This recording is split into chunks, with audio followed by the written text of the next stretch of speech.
Hola, ¿cómo están? Bueno, la idea de hoy es hacer un video, espero que corto, para trabajar uno de los fundamentos más importantes cuando utilizamos las técnicas proyectivas, que tiene que ver con la noción de cuerpo y sobre todo la imagen inconsciente del cuerpo. Em, Ustedes ya han cursado teoría psicoanalítica y han visto algunas de las dinámicas constitutivas. Cuando doy este teórico en lo presencial, y sobre todo cuando trabajo estas cuestiones con personas que no estudian psicología, hacemos un juego, ¿no? Un juego que es muy sencillo en un principio, que es preguntarles si ustedes consideran que nacemos con subjetividad. Muy rápidamente, y esto más allá de que sean futuros psicólogos.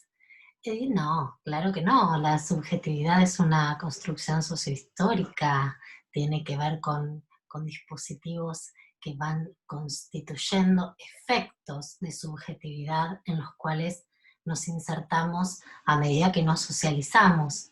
Entonces, eso resulta muy evidente. Entonces pasamos a otra cuestión, a decir, bueno, no nacemos con subjetividad, no nacemos como sujetos, nos constituimos como tales, pero nacemos con un yo. Ustedes, que ya han leído a Freud, inmediatamente rebaten esta idea porque justamente tienen en conocimiento la teoría sobre el narcisismo primario y la constitución del yo. Y saben que se requiere todo un proceso vincular, además de quienes ya leyeron a Lacan, un nuevo acto psíquico que lo funde. Queda claro, quienes no estudian psicología tal vez dudan un poco más y empezamos a pensar de qué puede tratarse este yo y por qué vamos a decir que requiere trabajos psíquicos para su constitución y que no está dado. Sin embargo, cuando delimitamos un poquito estas cuestiones, avanzamos en una aparente certeza. Bueno, no venimos como sujetos, no venimos con un yo dado, hay que constituirlo en la relación con el otro, pero bueno, sí, nacemos con un cuerpo. Y ahí nuevamente, sobre todo desde los atravesamientos teóricos del psicoanálisis, podemos decir que estamos frente a otra falacia. Esto que quienes han tenido la oportunidad de revisar algunos conceptos lacanianos suena a veces tan fuerte al decir que venimos casi siendo un pedazo de carne y que si no hay un otro que desee y que anticipe esa posible subjetivación, que nos vea de una manera absolutamente ficticia y desvinculada de la realidad que traemos, ese cuerpo no puede constituirse. Nacemos con un organismo, venimos con carne, necesitamos de la mirada del otro, de la otra, del otro significativo para que se pueda constituir a partir de la unificación libidinizante, que va generando este efecto de superficie y de unicidad que es tan lejano a las vivencias que realmente tiene un bebé. Nosotros sabemos, y esto lo ha aclarado bastante la teoría kleiniana, que el bebé con lo que nace es con puras tensiones. Esta idea del yo no yo es algo muy lejano y que requiere un gran esfuerzo de diferenciación asentado sobre bases madurativas y sobre un otro fundamentalmente que pueda ir simbolizando y regulando las urgencias que tiene ese organismo. Por lo tanto, este bebé al nacer es puro caos, pura tensión, pura fragmentación. El primer ordenamiento que pueda hacer frente a esto, ese yo rudimentario que dice, bueno, todo lo placentero soy yo, que se denomina el yo de placer purificado, ¿no? Todo lo placentero soy yo. Y lo displacentero, que en realidad todavía ni siquiera puede concebirse así, porque la frustración en etapas primeras de la vida, con la intensidad que tienen, se viven como ataques. No yo es todo lo que me ataca, todo lo que me frustra, todo lo que me hace mal. Será con el avance, con la instalación de ritmos, con la interpretación y con la asignación de significantes, y fundamentalmente con el deseo de ese otro que cuida, que ampara, que sostiene, que se van a ir integrando estas cuestiones para que este bebé pueda vivenciar que en realidad el yo tiene aspectos placenteros como displacenteros y que el otro puede ser tan gratificante como frustrante. En esa ganancia constitutiva, en ese avance en que el yo empieza a integrarse y el objeto también empieza a poder ser ambivalente, a tener aspectos positivos y negativos, se avanza en el desarrollo psíquico con un efecto que tiene que ver con la instalación de un tipo de ansiedad que ya no es la persecutoria del otro que me ataca y yo idealizado y yo absolutamente en posición narcisista soy todo lo placentero, sino que ahora tanto el yo como el otro tiene aspectos valiosos y no tanto. Por lo cual aquel que me frustraba y al que yo tuve serias intenciones de atacar, empiezo a registrar que es el mismo que me protege, que es el mismo que me cuida, que es el mismo que me ampara. Por lo tanto, acá aparece la culpa y una tendencia muy importante, fundamental para el lazo con el otro, que es la capacidad reparatoria si se instala.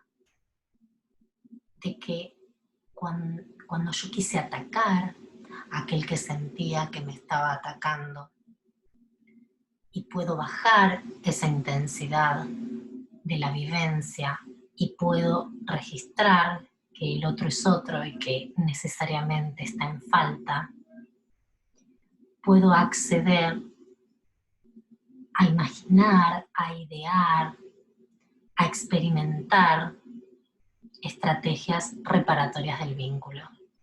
Si esto se sostiene a lo largo de la vida, vamos a tener personas que puedan sostener relaciones no idealizadas, sino relaciones posibles, comprendiendo e internalizando la noción de alteridad. Y acá es donde vemos que el yo se va a fortalecer justamente en la medida en que pueda asumir su propia falta, sus propios déficits y la falta en el otro. Y la alteridad, la diferencia, una diferencia que no sea agresiva, sino simplemente que remita a la diversidad. En todo este proceso de constitución yoica se va a dar justamente la constitución del cuerpo. Este cuerpo que se vivencia fragmentado y que solamente va a unificarse, como decíamos, a poder generar una representación de superficie gracias a la mirada de un otro que en espejo me devuelva esta idea anticipada de un cuerpo integrado que no tiene nada que ver con lo que yo siento cuando soy un bebé. Esto que ustedes han estudiado como el estadio del espejo, ese narcisismo primario, esa inyección de narcisismo, de libido que proviene del otro y que aliena, ¿sí? Aliena al yo a una imagen que lo precipita, que lo anticipa en algo que no es, pero que sí quiere ser para encajar con la mirada de un otro que es una mirada tan amorosa y tan divinizante que no quiere perdérselo. Ahí es donde el yo se constituye gracias a la constitución de este cuerpo. Este cuerpo, que es representación, que no es efectivamente lo real de la carne, sino que tiene que ver con aquellos aspectos que fueron deseados, valorados, libidinizados y también rechazados, reprimidos, negados. Esa dinámica que tiene que ver con el otro y con la represión con que el otro, amparador y cuidador, va a tratar a este cuerpo, lo va a establecer, lo va a conformar.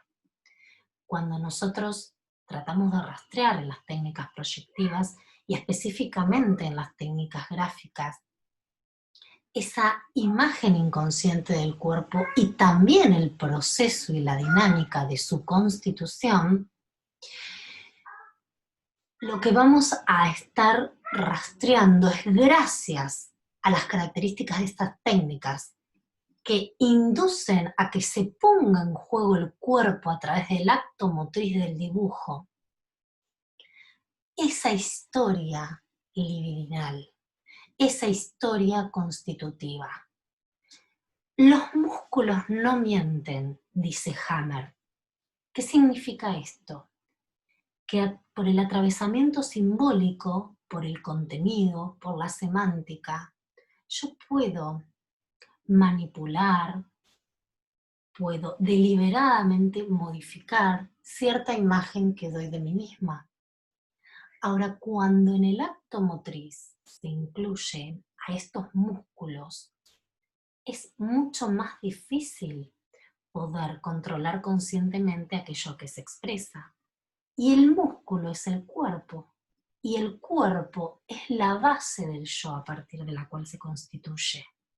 Por lo tanto, cuando en el acto motriz nosotros vemos cuán fluido es el trazo, la presión que se ejerce, cómo se apropia o no de la materialidad de ese soporte, de esa hoja, lo que vamos a estar viendo es la pulsión dejando marca.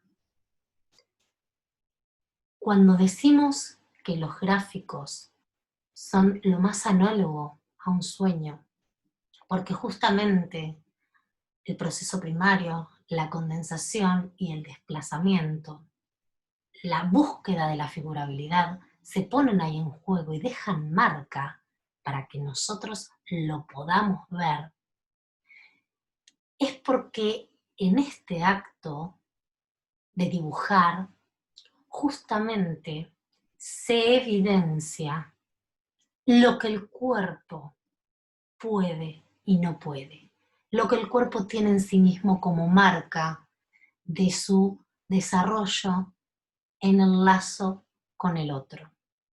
Por eso es tan importante, por eso en un psicodiagnóstico nunca, excepto que no se pueda por otras causas, vamos a omitir las técnicas gráficas. Y a esto nos referimos cuando se habla de que las técnicas gráficas apuntan a los aspectos más estructurales, más cercanos al inconsciente, menos modificables, más válidos en la medida en que están mucho menos atravesados por la represión. Por lo tanto, nos dejan ver mucho más.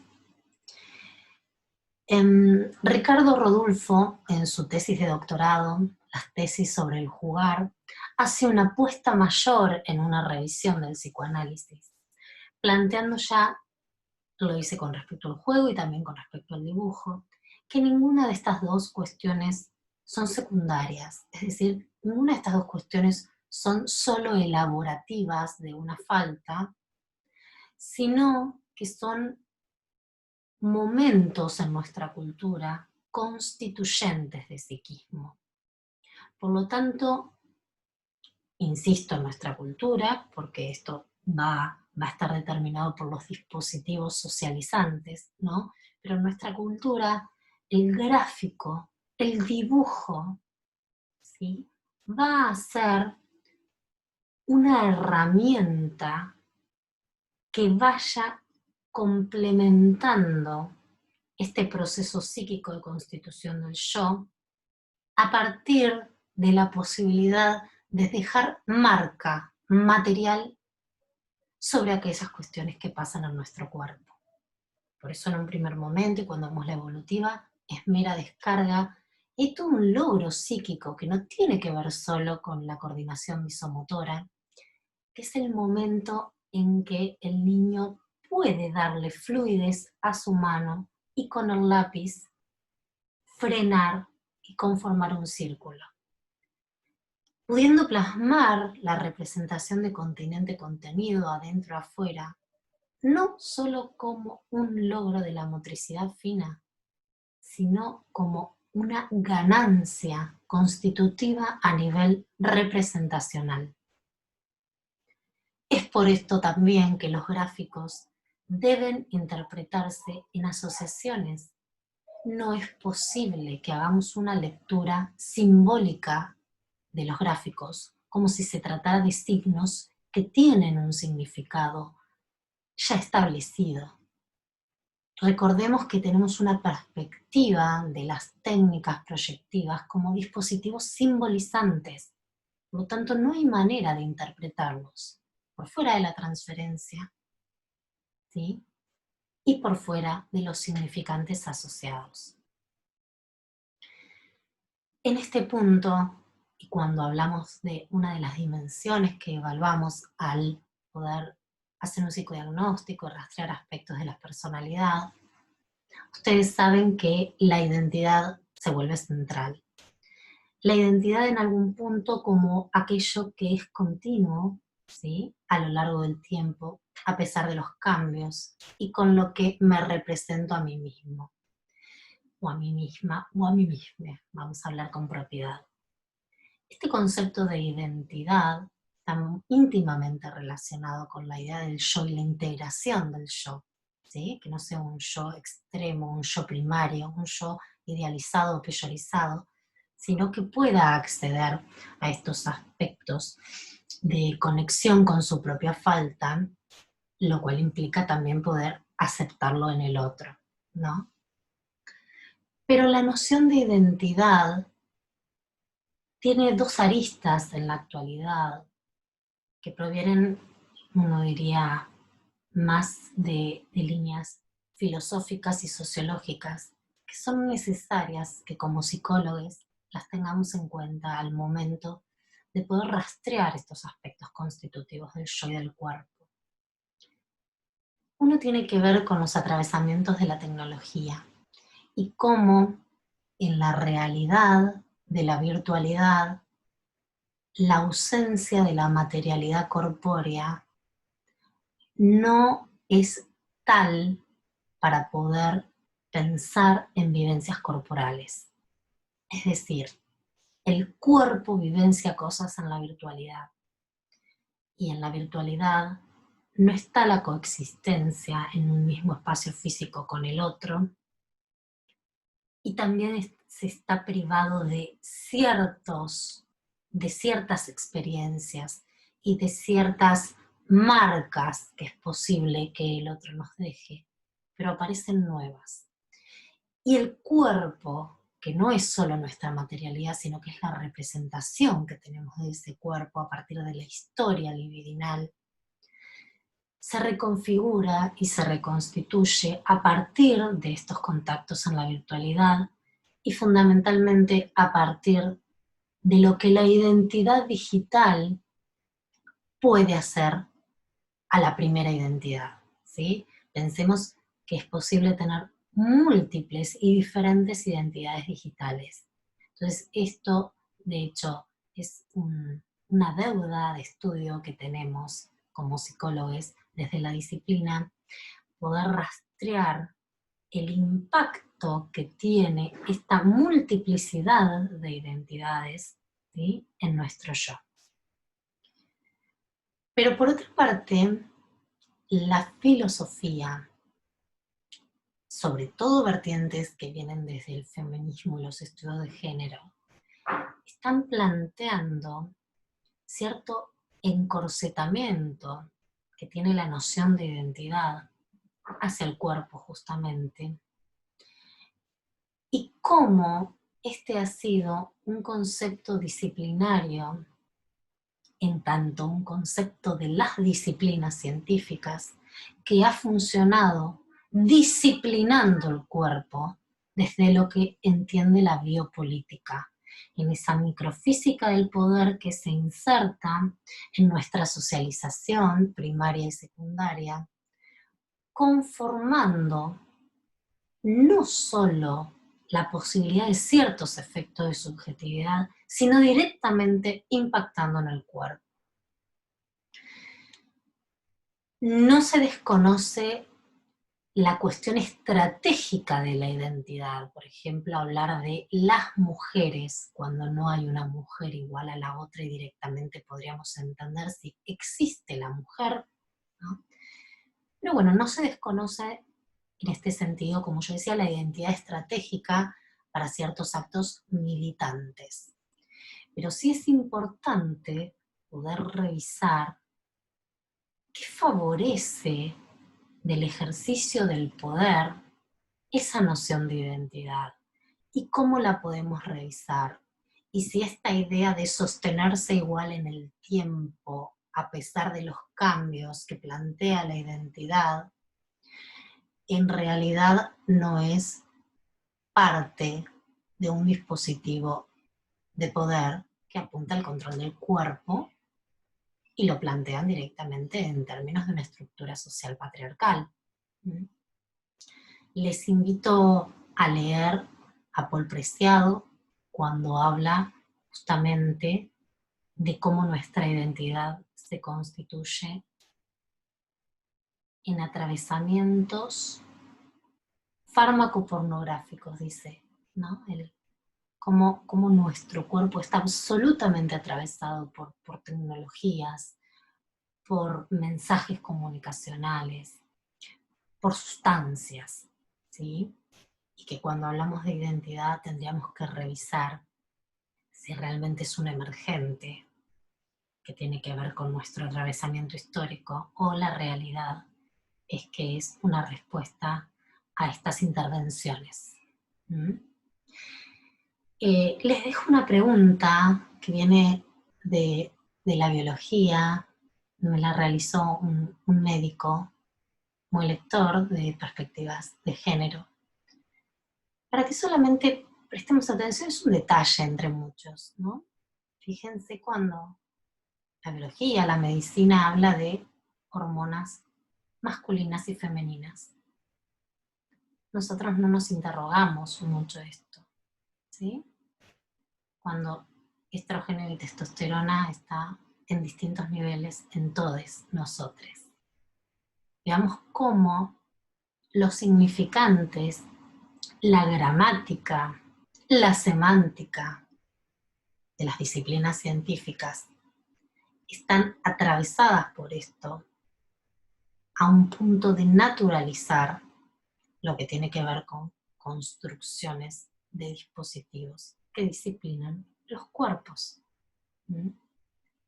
Tendríamos para un enorme video más hablar de, por ejemplo, la agenda científica y cómo se van marcando ciertos temas relevantes y se van dejando de lado otros en función de esto.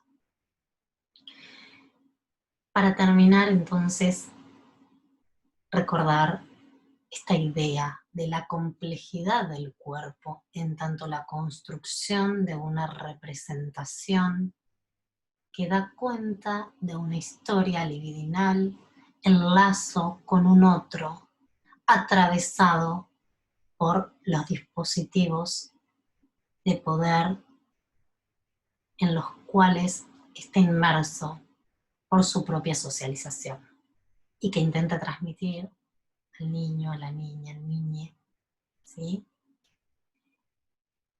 Y necesariamente, aunque no sea deliberado, va a atravesar y va a formar ese cuerpo a partir de las pautas de estos dispositivos alienantes a una sociedad constituida a partir de ciertos intereses y con pautas de control disfrazadas en la normalización. Para cerrar, les voy a leer un texto que habla justamente sobre la constitución del yo, la constitución del cuerpo, de Vetere Ernesto, sacado de un artículo de un congreso que justamente habla de qué es el cuerpo para el psicoanálisis. Creo que a ustedes les va a resultar muy interesante por justamente la formación que tienen en esta perspectiva. Entonces recordémoslo, dice, el agujero del deseo del otro succionado se transforma en el alma del cuerpo del niño como esencia ausente. Ese vacío será el núcleo del inconsciente, alrededor del cual girará el movimiento de la pulsión, dialectizando el intercambio de demandas pulsionales entre el sujeto y el otro. En cambio, si el otro se presenta como una masa compacta de goce, no podrá donarle la falta necesaria para que el niño pueda alojarse. En este caso, ciertas demandas del otro tendrán un peso de plomo, tendiendo a ser aplastantes para el sujeto. Ahora bien, determinados avatares, en los tiempos instituyentes de la subjetividad, reactualizados en coyunturas posteriores, pueden tener graves consecuencias sobre la constitución del cuerpo. ¿Queda claro de qué cuerpo estamos hablando? Y un cuerpo que no ha sido constituido a partir de una libidinización dada por un otro, atravesado por la represión, no puede a su vez constituir un cuerpo a una próxima generación en estos términos del cuerpo deseante, ¿sí? Por eso habla del aplastamiento que se produciría. El cuerpo solo se constituye en función del deseo del otro que vehiculiza la mirada. Por lo tanto, no podemos hablar de cuerpo sin hablar de vínculo y lazo con el otro. Pero tampoco podemos hablar de cuerpo sin tener en cuenta que es una alienación al otro. Y el componente ficcional que implica la constitución del yo. Bueno, espero que les hayan servido estos disparadores para seguir pensando y para seguir profundizando en la utilización de las técnicas proyectivas, no como meros tests, sino como decíamos, ¿no? En tanto dispositivos simbolizantes, en tanto oportunidades de coenunciación, para que realmente nuestra posición como psicodiagnosticadores tenga en cuenta esta asimetría necesaria que plantea una ética en la cual justamente no estamos de yo a yo. Una asimetría que no tiene que ver con un ejercicio del poder, sino con registrar que hay poder circulando y que ese poder puede utilizarse de manera alienante o de manera subjetivante. Nos estamos viendo en el próximo teórico de la maravillosa técnica del test de Rogers. Les espero.